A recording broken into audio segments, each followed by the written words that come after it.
Hello everyone! I guess most of you know CRG's 2016 hex code paints video. If not, it's in the outro of my video. But did you know that Chris was talking about at some point we will allow tools for people to be able to do their own paint jobs before this? In 2015, I didn't know this. I found this recently when I was doing my tools video. Let me know what you think in the comments below. I'm already saying my goodbye. Auf Wiedersehen. But it's pretty cool. So yeah, so for what will be happening going forward is now we'll be able to roll out different sort of first of all the skins that we've already promised, but probably some new ones, and at some point we'll allow tools for people to be able to sort of do their own paint job. And we've got a fairly efficient way of storing the data, so it's not going to be a huge amount of. And at some point we'll allow tools for people to be able to sort of do their own paint job, and we've got a fairly. So essentially the process kind of begins with we want to get these pre-configured schemes done. So you could, for example, go off and go, oh, you know what, I want a NASA themed kind of skin, or I want a District 9 themed skin, or I want a pink Hello Kitty themed skin. And then essentially we as artists create basically the material files. They're tiny in memory. They're so small that we can have hundreds of them if we want to, because they're all calling the same textures. That's what's done under the hood, okay? Once those material files are created and obviously named accordingly and sanity checked that the emblem is called emblem and the submaterial ID is called submaterial ID 1, 2, and 3, they have to be the same names.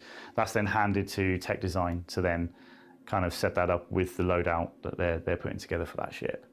Further forward, we want these kind of paint configurations to become hex codes.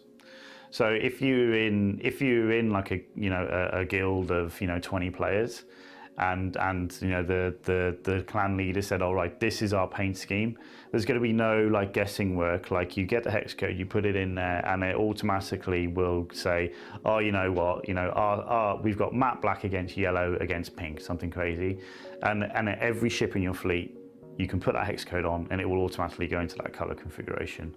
So there's a lot of kind of cool things, and as artists we do this stuff all day every day, and we were just like, why wouldn't we give the end user this functionality? So that's the overall plan. There is a lot of kind of very things you have to be careful with when you're authoring the shaders for this stuff, so it can accommodate these options, but we're on top of that, and that's kind of, yeah, it's good. That's what we're doing on the initial kind of burst of ships right now. I think it's really cool, and it's really amazing to see.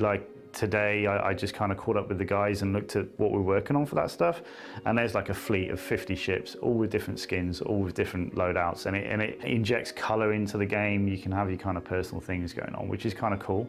If I was going to pick one to fly and customize myself, I've always got a sweet spot for the Avenger. If it was me I'd probably go for a dirty chrome kind of finish. The shape is just kind of so kind of primitive. To get some kind of highly reflective material on it, I think would just look super cool in space. So that's what I would go for.